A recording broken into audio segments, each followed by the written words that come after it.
Joining me, everyone. And the book that we're talking about right now is "They're Not Listening's: How the Elite Created the Nationalist Populist Revolution." I've got the co-author here, Ryan James Gordowski, who, along with Harlan Hill, wrote this book. Uh, Ryan is a political consultant and writer whose work has been featured in multiple publications, including the Washington Examiner, the American Conservative Magazine, The Week, Human Events, The Daily Caller, and townhall.com. Ryan, thanks for joining me this afternoon. Thank you for having me on, Charles. My pleasure. Ryan, you are capturing the essence of what we would call the populist movement, which certainly precedes Donald Trump. I mean, we could look historically at it, but the election of Donald Trump, the Brexit movement in Britain, several other movements around the world, I would argue, the election in India of Modi, the rebellion in Hong Kong, Eastern European insistence on sovereignty, there's a wind flowing through Africa as well, is essentially the reassertion of a very progressive idea, which is national sovereignty. And the right of, it's a very democratic principle, which is the right of a people of a nation to determine their own lives and their own destinies. And it runs contrary to the trend that had heretofore been in place, certainly in this country and elsewhere, which is a kind of a gauzy globalist idea that we should all become a province of the world. And Trump represented a counter-revolution to that idea. What say you with regard to the election of Donald Trump? What did it mean to you? Well, I was a day one Trump supporter, so I always thought he was going to be the nominee. I was, precarious if he was going to win, but I thought he was. I think that what the book covers, "They're Not Listening: How the Elites Created the National Populist Revolution," is that when Brexit happened and then Trump happened a few months later, we kind of saw the media sit there and react and say, how is this happening? Why is this happening? And they didn't sit there and see the build-up, the slow build-up over the course of 20 years. Now, the book really chronicles everything from 1998 until like 2019. So what was going on in the years preceding Donald Trump, where we saw Viktor Orban win in Hungary, we saw the Swiss People's Party win in Switzerland, we saw the Danish People's Party win in Denmark. We saw opinion poll after opinion poll after opinion poll sitting there and saying that the wars in the Middle East weren't going well, that we wanted less levels of legal immigration, that the trade, people had lower opinions of free trade, the opioid epidemic was boiling over. But those who could live anywhere, and those who chose to live somewhere, those who could live in any Western liberal city in the world, versus those who choose to live in the same place that they buried their ancestors, had sorry, I was just on a No, I'm okay. no, those who chose to live somewhere versus those who can live anywhere, had a much different experience over the last 20 years. If you live in a place, like if you're black and you live in the Mississippi Delta, or you're Native American and you live in South Dakota on a reservation, or if you're white and you live in West Virginia or Kentucky, you have about 20 less years to live a life than you do if you're born outside Denver, Colorado. And I think that those in the elite areas of our country and institutions like academia and the media really didn't experience what the rest of the country was experiencing. So it was this slow boil, and that finally exploded, and it came with Donald Trump. And the main point of the book, by chronicling it on a global level, is because so much of the media sits there and says that this is a racist, xenophobic, a bunch of old white reactionaries living in swing states or in northern England, when in fact it's happening across the entire world. It's the Democratic Center Party in Colombia, it's in Chile, it's in Angola, it's Modi, as you mentioned, in India, it's Benjamin Netanyahu in Israel. It crosses over between race and nationality and religion. And I think it's important to notice and note why all these people in these places that have very little in common with each other are experiencing the same phenomenon. Well, the only thing I might take issue with here is that I don't think it's that the media didn't understand or ignored what was going on. I think they did understand it, and they saw it as an enemy of what they believed in. And I think that I've never seen anything more negative in terms of their reaction.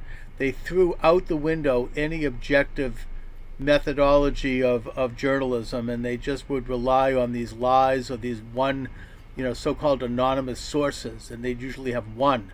And I'm including the Well, New York Times in this, and even our respected mainstream Mockingbird media, they would run with some really nasty story and they would magnify it almost in a concerted way, all the major networks and papers, and they would do this every single day. It was like a real war against well, Trump. I worked in the media in 2016 when Trump was running. I worked for the Washington Examiner, and I will tell you this: I don't think people even understood it. Okay. And I say that differently than and the one problem with the media, and chapter 2 of the book is dedicated to the media and to the misinformation of the media. And the problem with the media is that it's mainly a few things. It's too white, it's too liberal, it's too elite, and it exists too much in blue cities and blue counties.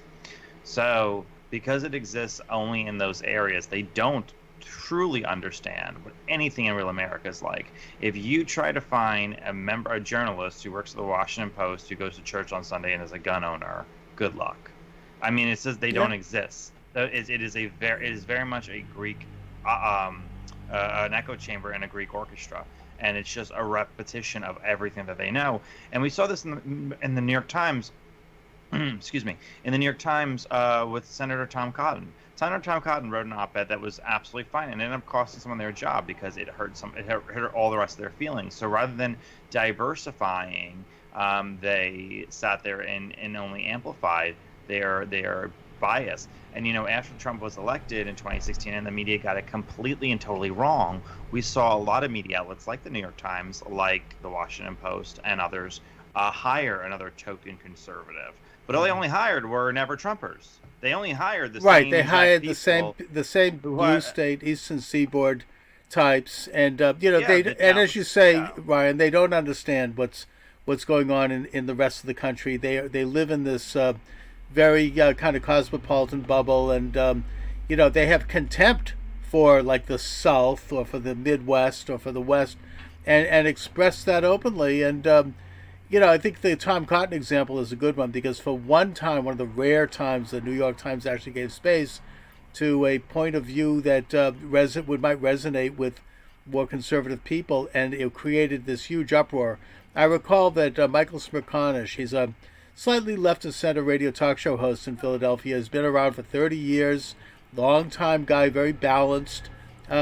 He made some mild comments on his program in 2017 that praised President Trump for some minor thing. He said, "I'm glad he did this."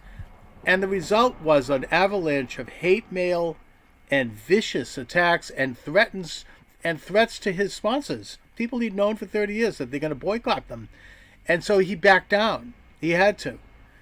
It's that kind of irrational. I mean, this is what's meant by Trump derangement. I mean, it's Trump derangement syndrome is real. I don't get me wrong. I'm not saying it's not real. It is very much real. And in fact, I was interviewing. This is about 2 years ago. I was interviewing for a job as a reporter in Washington D.C. And the person who was doing the hiring was a leftist. He was a liberal, and he sat there and said to me, "I can't hire a reporter from this town because they've all lost their minds." He's like, "I can't find somebody who's got any sense of self-control when it comes to Trump. It's irrational. They hate him, and they literally cannot even control themselves while hearing a debate about him." Well, Ryan, what do you think it's all about? I mean, I get the fact that they don't like conservatives. They certainly didn't like George W. Bush. We could go all the way back to Eisenhower. I mean, but yet Right. Nothing quite like this. I mean, what is it about Trump and who he represents that has caused them to go so much off the deep end, in your opinion? Well, let's even talk about the general culture. You are less and less and less likely to meet and to engage with somebody who's different than you. That is politically different than you, that has different life experiences. There's a great book by Charles Murray that I constantly reference in this book, called and now I'm blanking out on the name of the book, but it'll come to me. But Charles Murray talks about how there was a great sorting that went on, where it used to be you had wealthy people and let's not say poor, but working class and upper middle class people living in the same neighborhood, going to the same schools, existing in the same universe, marrying into the same families, and now you don't. And I think that also happens with politics now. You are just less likely to encounter anybody who's different than you. So the ability to deal with the ability to be intolerant towards those who have a different opinion than you is much stronger than it used to be. And let's face it, on the culture issues, the left is winning. They are winning. They're winning. While we sit there and we endlessly have arguments about, originalism, they're sitting there and saying, no, let's pack the Supreme Court. Let's do whatever we want to do to sit there and upend the system so we win. Let's get rid of the Electoral College. It doesn't matter. We need to win. I say this in my book, human beings are not intertwined by some kind of liberal humanism. We strive for two main things: security or power. Most people just want to be secure. They want to have a good job. They want to live in a safe neighborhood. They want their kids to go to good schools. There are sociopaths who want power. They tend to live in Washington. Mm-hmm. And I think for most people, for the aspect of the book is that they took away both their power. The elites took away their power to feel like they're being advocated for, that they're being listened to, and they took away their security with our bad trade deals, with our mass immigration, with our bad foreign wars. And so losing all of those things, they sat there and said, well, let's just take the biggest hand grenade in the world, which was Donald Trump, and let's throw it in Washington, D.C. and see what happens. They continue to push as a matter of faith this idea that Donald Trump has something against black men and women, and something against minorities, something against anyone who's not straight white male, actually. And it's obviously false. I mean, the New York Times actually was going to do a story, which they spiked, before the election, where they sent reporters into the Trump businesses to see, expected to find all white men, running the place.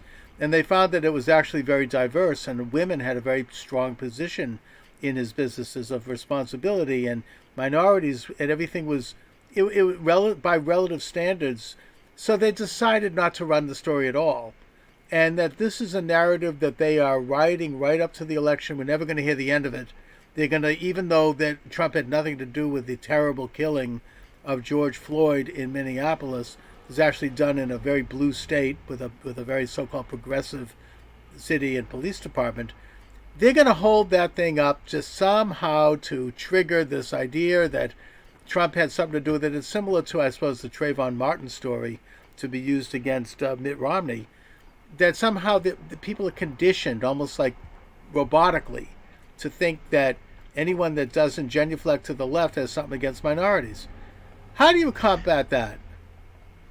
Well, okay, first I think the most important thing that we could do is sit there and combat the narrative that we are living in a systemically racist country, because we're not.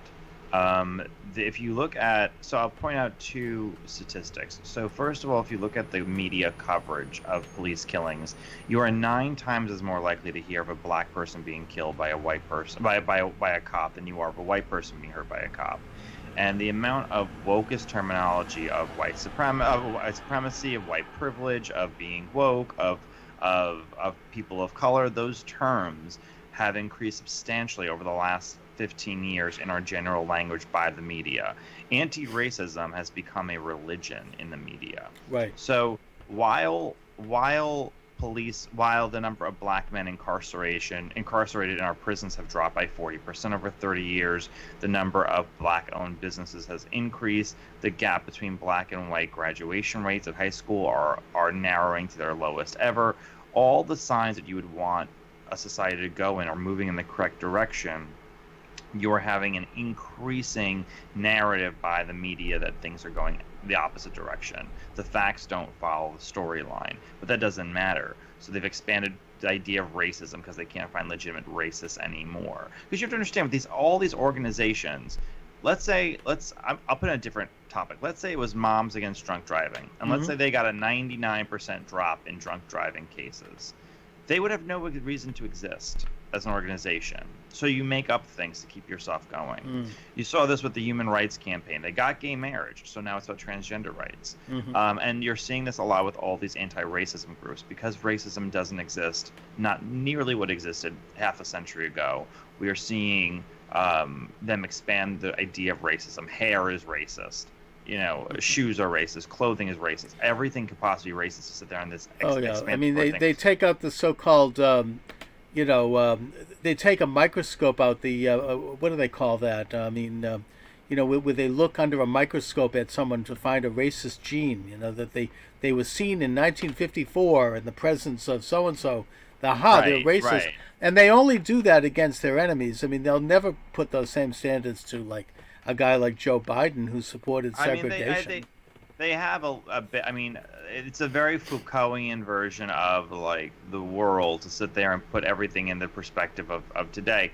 I don't subscribe to it, but anti-racism has become a religion. You can see them how they wash the feet. I mean, it is how they have like literal practices right now. It's what did someone say? It's the ethics of religion without the actual good parts, which are salvation and forgiveness. And so that is what has become a religious, institution. And I think the most important thing to do is combat it with actual facts and sit there and say, no, your lives are not getting worse. And no, you're not as much of a victim as you think you are. And no, this is all feel-good nonsense. I had a debate with two liberal friends of mine about this, and I just destroyed every one of their arguments at the end. I kind of come with the Ann Coulter belief of if you don't leave your enemies in a sputtering rage, you didn't do a very good job. But I think that's the main thing, is to fight again. Don't sit there and concede 1 inch. Don't sit there and say, oh, yes, but. No, it's not yes, but. We don't live in a systemically racist country. There are things that we could reform that could be positive that I'm all about.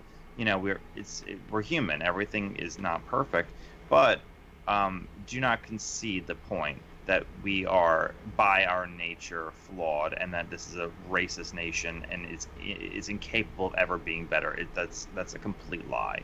Oh, I totally agree. I mean, the whole idea that they would phrase and view this country in that light is really just a symptom of a more anti-American view anyway, of a very negative, glass half empty view of this country because it fits into their particular ideology. And meanwhile, Donald Trump has been very proactive when it comes to helping minorities. I mean, his Prison Reform Act, the Step 1, released about 10,000 men, predominantly black. Yeah, I wasn't a fan of that. Maybe not, but the point is that 90% of the men released were black, and that they were in prison for minor crimes that were put in place during the Clinton administration and by Senator Joe Biden. I mean, he's the first president to consistently contribute to historically black colleges.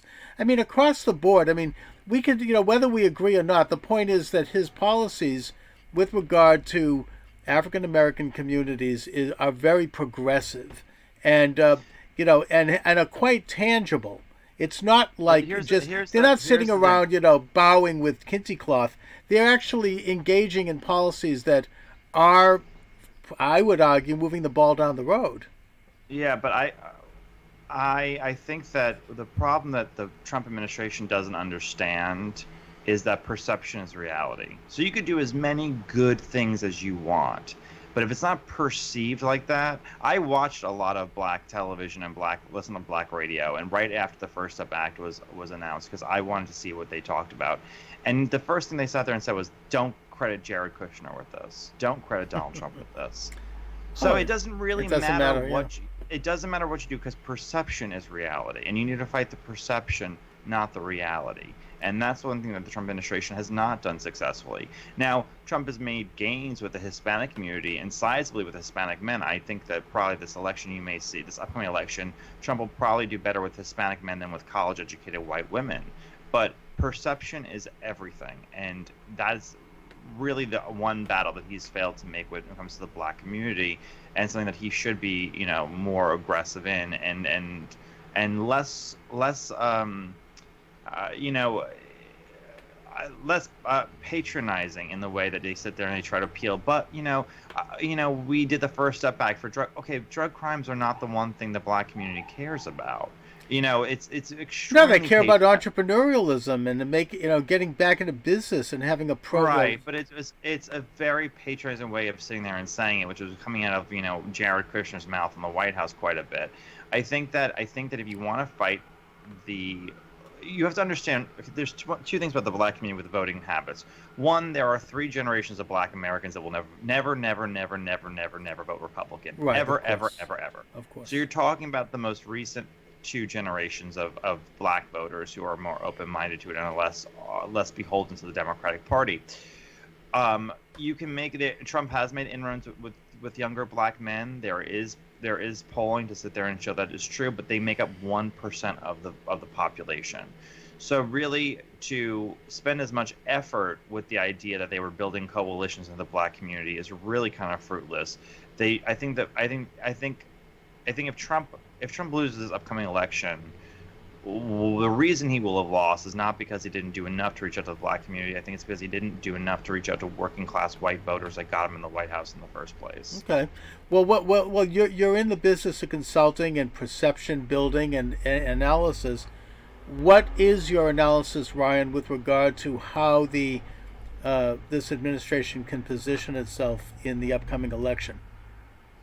Well, I think that the coronavirus gives us actually an immense amount of opportunity because, I mean, and a lot of it's missed opportunity at this point with unfortunately with the Republicans in the Senate. But a big part of the problem that we are having in this country as far as manufacturing goes and supply chains is that the Midwest has a very dilapidated infrastructure. Our infrastructure in the Midwest is something like 30 years behind the times, or 40 years behind the times in some cases. They don't have good Wi-Fi, they don't have good rail, they don't have good roads. And I think that this time, when we're trying to bring supply chains home, we could reorganize our infrastructure in the Midwest to sit there and really appeal to manufacturing and bringing jobs back in the states that matter the most for winning re-election. And the fact that that has not been a priority is shocking to me right Mm-hmm. now in the Trump administration. So many people are saying we want to go back to normal, but normal wasn't working. So in this time where we're looking at restructure, I mean, look how many times past presidents have used disasters to reshape the country. FDR in the case of the Great Depression, and George W. Bush after 9/11, Barack Obama after the global recession. Um, Trump could do that with the coronavirus. We could remake the country to make it better for working class people. And I don't. My problem right now with the administration and with the Senate Republicans is there's no vision like the way they have on the left. If AOC or Bernie Sanders were elected president, I know the vision that they would have for the country. Running on tax cuts and economic economic opportunity zones is not a vision for the country. I need a tangible vision for what this country is going to look like under a Republican administration, and that's what voters need. And I don't think that he's done a very good job at vocalizing that to the fullest effect that he could. Interesting. I mean, I think that he's certainly trying to fulfill a very solid vision, and in his case, one that goes back decades.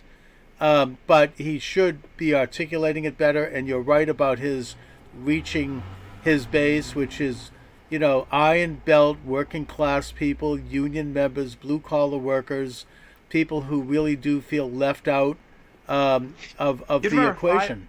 you have to remember 5 million Trump voters voted for Obama twice.